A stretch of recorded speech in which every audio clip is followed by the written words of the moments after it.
नमस्कार, बुलेटिन में आपका स्वागत है। आपके साथ मैं दीपेश बरगले। चलिए खबरों की शुरुआत करते हैं। बड़ी खबर खंडवा से एक और कोरोना पॉजिटिव मरीज की मौत हो गई है। मौत का आंकड़ा अब बढ़कर 5 हुआ है। इंदौर में मरीज का इलाज चल रहा था। ये बड़ी खबर इस वक्त निकलकर सामने आ रही है।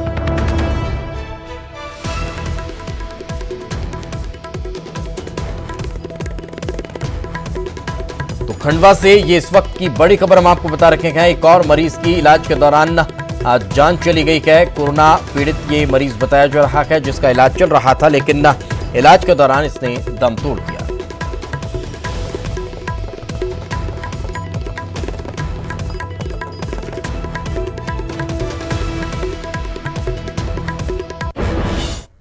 तो वहीं खबर भोपाल से, किसानों को 2,990 करोड़ रुपए मिलेंगे। बीमा राशि का पैसा ऑनलाइन खातों में जमा होगा। खरीफ और रबी बीमा की राशि जमा की जाएगी। सीएम शिवराज सिंह चौहान कल दोपहर 3 बजे एक क्लिक के जरिए ऑनलाइन पैसा जमा करेंगे। 8,33,000 किसानों को इसका फायदा होगा। खरीफ फसल का 1,930 करोड़, रबी फसल का 1,060 करोड़ रुपए जमा किया जाएगा। तो किसानों को राहत देने का काम लगातार प्रदेश सरकार कर रही है। ये की वजह है कि एक के बाद एक राशि जमा की जा रही है। और ज्यादा जानकारी के साथ हमारे सहयोगी अनुराग हमारे साथ जुड़ चुके हैं। अनुराग, क्या ताजा जानकारी किसानों को मिलने वाली इस राहत को लेकर? देखिए, लगातार सरकार किसान हित में फैसले कर रही है और हाल ही में सरकार ने किसानों की जो फसल बीमा की राशि थी उसको जमा करने का काम किया और उसी राशि के तहत अब किसानों के खाते में 2,990 करोड़ रुपए की राशि जमा होगी। मुख्यमंत्री शिवराज सिंह चौहान कल दोपहर 3 बजे एक क्लिक के जरिए किसानों के खाते में ये राशि जमा करने का काम करेंगे। सबसे बड़ी बात है कि खरीफ और रबी फसलों के बीमा की राशि होगी जो किसानों के खातों में जमा की जाएगी। तकरीबन 8 लाख किसानों को इससे फायदा होगा। खरीफ फसल का 1,930 करोड़ रुपए जमा कराया जाएगा तो रबी फसल का 1,060 करोड़ रुपए किसानों के खाते में जमा होगा। यानी कि कहा जा सकता है कि किसानों के लिए ये राहत भरी खबर हो सकती है, क्योंकि पिछले साल जो रबी और खरीफ में जो फसलों को नुकसान पहुंचा था उसका फसल बीमा योजना की राशि अब तक किसानों के खातों में नहीं पहुंची थी। और इसके पीछे वजह यह बताई जा रही थी कि बीमा कंपनियों में राज्य सरकार ने अपनी राशि को जमा नहीं किया है, लेकिन शिवराज सरकार ने आते से ही उस राशि को जमा करने का काम किया और उसके बाद अब किसानों के खाते में बीमा योजना की राशि पहुंचेगी। बिल्कुल, चलिए बहुत बहुत शुक्रिया इस तमाम जानकारी के लिए। चलिए अब आपको कोरोना अपडेट दे देते हैं। मध्य प्रदेश में अब तक का कोरोना के 2,642 मामले सामने आ चुके हैं। अब तक प्रदेश में 554 कोरोना मरीज रिकवर कर पाए हैं। तो वहीं प्रदेश में 136 मरीजों की जान भी जा चुकी है।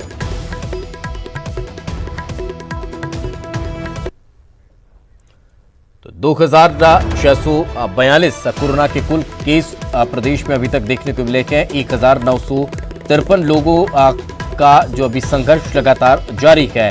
554 लोग हैं वो पूर्ण रूप से स्वस्थ हो चुके हैं, जिन्हें घरों के लिए रवाना कर दिया गया, अस्पताल से डिस्चार्ज किया गया। तो वहीं 136 लोगों की इस कोरोना की वजह से जान चली गई। लेकिन कितने लोग रिकवर करवाए हैं, कहां के जिले में, वो अब आपको बता रहे हैं। इंदौर में 251 लोग, मुरैना में 14, उज्जैन में 4 और जबलपुर में 9 लोग पूर्ण रूप से स्वस्थ हुए, जिन्हें घर रवाना किया गया। वहीं बड़वानी में 17, विदिशा में 13, होशंगाबाद में 16 और रायसेन में 1 मरीज स्वस्थ हुआ है, जिसे रिपोर्ट नेगेटिव आने के बाद अस्पताल से डिस्चार्ज किया गया।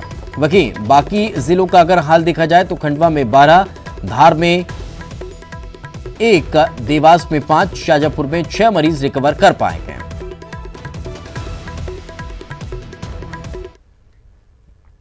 आगे बढ़ते हैं। खरगोन में आज एक और कोरोना का मरीज मिला है। इस महिला मरीज की रिपोर्ट कोरोना पॉजिटिव आई है। इसके साथ ही अब खरगोन में कोरोना मरीजों का आंकड़ा बढ़कर 71 हो चुका है, जिसमें से 7 लोगों की मौत हुई है। तो वहीं 22 मरीज पूरी तरह से स्वस्थ हो चुके हैं।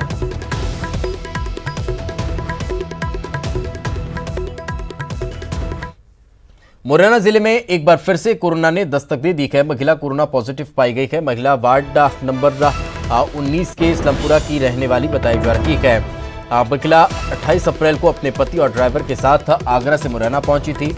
पॉजिटिव आने के बाद प्रशासन ने वार्ड 19 को सील कर दिया है।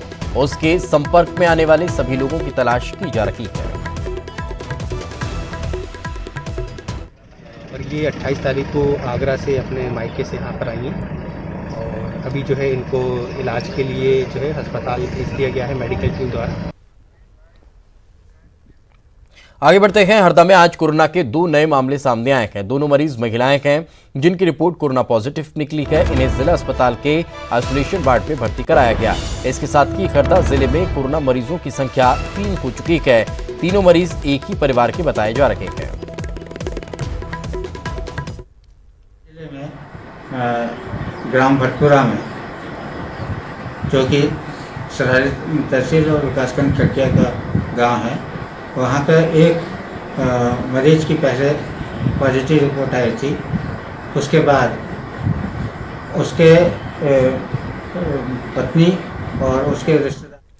बात भोपाल की करते हैं। चीन छोड़ने वाली कंपनियों को अब प्रदेश में न्योता दिया जाएगा, उनका स्वागत किया जाएगा। सीएम शिवराज सिंह चौहान ने अधिकारियों को इसके लिए दिशा निर्देश जारी कर दिए गए हैं। कोरोना आपदा की चुनौती को अवसर में बदलने की अब शुरुआत हो चुकी है। चीन छोड़ने वाले कंपनियों को मध्य प्रदेश में बेहतर माहौल, निवेश आधारित उन्हें उद्योग नीति मिलेगी और ये व्यवस्था अब अधिकारियों के द्वारा की जाएगी।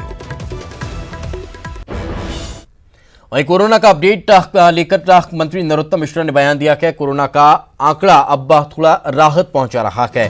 41,000 टेस्ट में से 2025 की रिपोर्ट पॉजिटिव आई है। ये उन्होंने कहा कि प्रदेश में कोरोना नियंत्रण की और अग्रसर है। सरकार ग्रीन जोन में जो जिले हैं उन जिलों में 3 मई से आने वाले जो ऐसे ग्रीन जोन के जिले हैं वहां छोटे बाजार और उद्योग शुरू होने की संभावना है। सीएम कल इसको लेकर फैसला करेंगे, ये उन्होंने कहा है। जैसा मैंने कल आप सबको बताया था कि अब कोरोना में राहत के आसार दिखाई दे रहे हैं। आज भोपाल में 1275 में से 25 लोग पॉजिटिव आए थे। इंदौर 451 में कुल 10 आए। उज्जैन में 94 में 11 आए।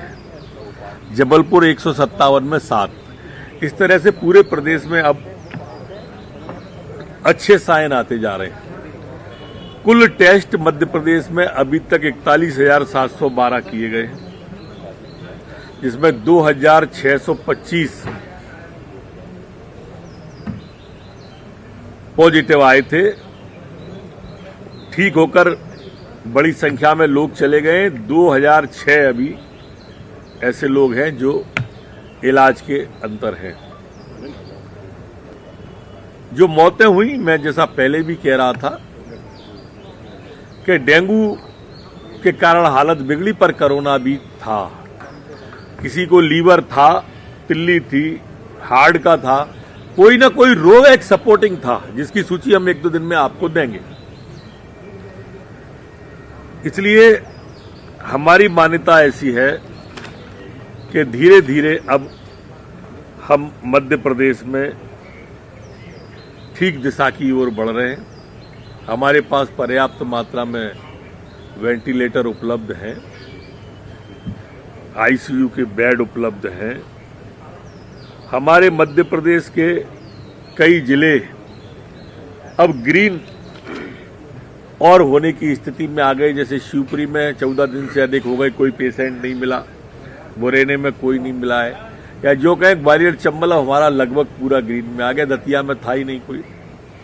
अच्छे साइन है। तो 3 तारीख से ये सारे के सारे जिले जो ग्रीन स्थिति में थे वहां पर अब व्यावसायिक गतिविधियों की तरफ भी ध्यान देंगे। 3 तारीख के बाद मुख्य बाजार को छोड़कर बाकी के जो बाजार हैं, छोटे बाजार हैं, छोटी दुकान हैं, वो खोलने के लिए कल एक बैठक माननीय मुख्यमंत्री जी ने बुलाई है और उसमें उसका निर्णय किया जाएगा और केंद्र को उसकी रिपोर्ट भेजी जाएगी। इंदौर में लॉकडाउन बढ़ सकता है। कोरोना की चेन तोड़ने के लिए यह लॉकडाउन बढ़ाया जा सकता है। बीजेपी सांसद शंकर लालवानी ने यह जानकारी दी है। सांसद ने अधिकारियों के साथ बैठक की है। कोरोना संकट को लेकर यह बैठक हुई और इस बैठक में ये संकेत दिए गए। आज जिला प्रशासन के साथ सभी जनप्रतिनिधियों की राजनीतिक दलों के नेताओं की बैठक हुई। प्रशासन ने अभी तक जो काम किए वो बताया। आने वाले दिनों में उनका ऐसा मानना है कि लॉकडाउन और आगे तक बढ़ाया जा सकता है। सभी ने सहमति दी कि इस कोरोना रूपी महामारी को अगर इंदौर से खत्म करना है तो इसकी चेन तोड़ना पड़ेगी। उसका एकमात्र हल है लॉकडाउन, और हमने लॉकडाउन आगे बढ़ाने की सहमति दी है। सरकार इस पर विचार करेगी, पर हमने कुछ सुझाव भी दिए कि किस प्रकार ग्रामीण क्षेत्र में, शहरी क्षेत्र में कुछ सुविधाएं और जनता को मिलनी चाहिए। उसको लेके आने वाले दिनों में प्रशासन के साथ बैठ के निर्णय लेंगे। पर मैं निवेदन करूंगा आप सबको कि हो सकता है कि हमको और भी कुछ दिनों के लिए लॉकडाउन बढ़ाना पड़े। आप ग्वालियर से इस वक्त की बड़ी खबर हम आपको बता देते हैं। लॉकडाउन में शराब का जखीरा बरामद हुआ है। बरामद शराब की कीमत 50 लाख का बताई जा रही है। भोजपुरा में ज्ञान वर्मा के घर से ये शराब पकड़ी गई है। हजीरा पुलिस की कार्रवाई देखने को मिली है। आरोपी ज्ञान वर्मा को भी हिरासत में लिया गया है।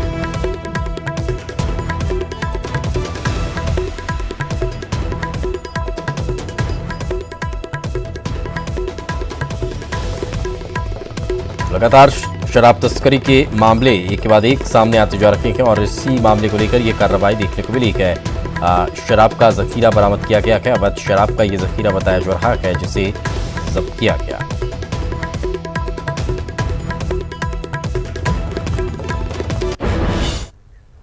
ब्रेक के बाद एक बार फिर आपका स्वागत है और अब आपको एक दिलचस्प खबर दिखाते हैं। पूर्व मंत्री प्रद्युम्न सिंह तोमर के बेटे ने माफी मांगी है। दरअसल पुलिस कर्मियों से पहले हुज्जत की थी, बहस की थी, उसके बाद फिर स्वयं पूर्व मंत्री प्रद्युम्न सिंह तोमर अपने बेटे को लेकर उसी स्थान पर पहुंचे जहां पर उनके बेटे ने पुलिस कर्मियों से बहस की थी। फिर उन्होंने पुलिस कर्मियों से माफी अपने बेटे से कहा कि मांगो। फिर उनके बेटे ने पुलिसकर्मियों से माफी मांगी और कारण बताया, चालान कटवाया। चालान कटवाने के बाद मास्क भी लिया और फिर वो मास्क पहनकर यहां से रवाना हो गए। ये तस्वीर जब स्वयं पूर्व मंत्री अपने बेटे को उसकी गलती का एहसास कराने के लिए उन्हीं पुलिस वालों के पास लेकर पहुंचे, जो पुलिस वाले लगातार देश और प्रदेश में आम नागरिक की सुरक्षा में लगे।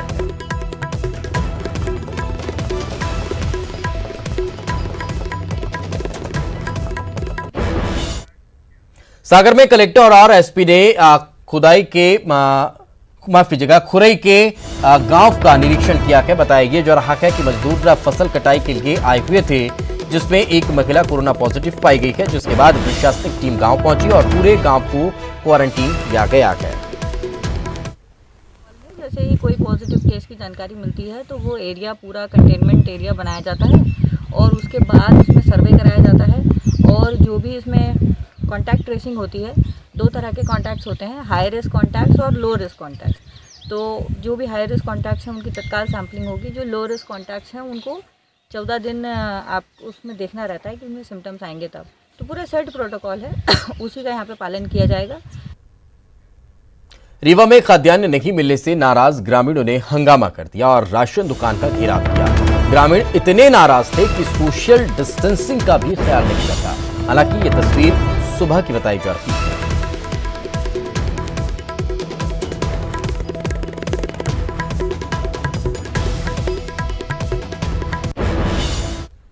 कोरोना महामारी के खिलाफ लड़ रहे योद्धाओं में जबरदस्त हौसला और जोश है। भोपाल में पुलिस वालों का हौसला तो देखते ही बन रहा है।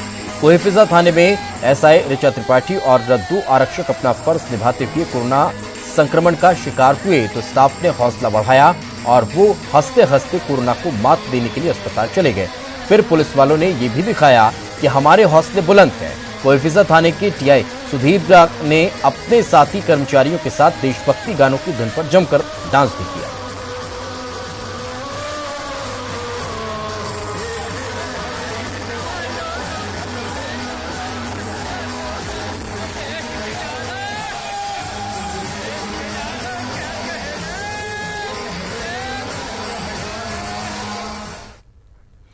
मानवता को शर्मसार करने वाली घटना रीवा रेलवे स्टेशन के पास जंगल से सामने आई है, जहां बीमार पड़े एक युवक को उठाने वाला कोई नहीं है और मौके पर पहुंचकर एम्बुलेंस वाहन भी मरीज को बिना लिए ही लौट गए। बताया जा रहा है कि शख्स में कोरोना संक्रमण के लक्षण थे, लिहाजा किसी ने उसकी मदद नहीं की। स्थानीय लोगों ने डायल 100 को सूचित किया, जिस पर पुलिस मौके पर पहुंची। डायल 100 पुलिस पहुंची, जो उसे कोरोना संदिग्ध मरीज मानकर हाथ लगाने से इनकार कर रही थी। इसके बाद 108 एम्बुलेंस पहुंची, लेकिन उसके पास पीपी किट नहीं थी, जिससे उन्होंने भी मरीज को हाथ लगाने से इनकार कर दिया। सीएमएचओ के निर्देश पर कोरोना संदिग्धों को ले जाने वाली एम्बुलेंस पहुंची, लेकिन एम्बुलेंस के कर्मचारियों ने बिना पीपी किट के उसको ले जाने से इनकार कर दिया। हमें पहले केस मिला था, हम यहाँ आए थे लेने, लेकिन हमारे पास कोई किट अप्रूव नहीं थी। इस वजह से एलएस गाड़ी को बुलवाए हैं, एलएस गाड़ी आई है, अब वो केस लेके जाएगी। जब सस्पेक्टेड किट में हमको किट नहीं मिल रही है, क्या दिक्कत आ रही है? अभी आप पेशेंट को लेने आए हैं। हाँ, हमारे पास किट नहीं है, तो अभी पेशेंट नहीं जाएगा यहाँ से। नहीं, बिना किट के हम उसको टच नहीं करेंगे। जब तक हमारे पास सेफ्टी किट नहीं रहेगी तो हम उसको टच नहीं करेंगे। एक बुखार का व्यक्ति पड़े होने की सूचना मिली थी, तो 100 डायल को भेजा था मैंने। 100 डायल गई, फिर कंट्रोल रूम्स को बिछिया हॉस्पिटल से भी बात करी थी, तो 2 एम्बुलेंस गई पहले। भोपाल में टीआई सुदेश तिवारी की शादी की सालगिरह मनाई गई है। इस दौरान अशोका गार्डन थाने के कर्मचारियों ने जमकर मस्ती की और तनाव को दूर करने का काम किया।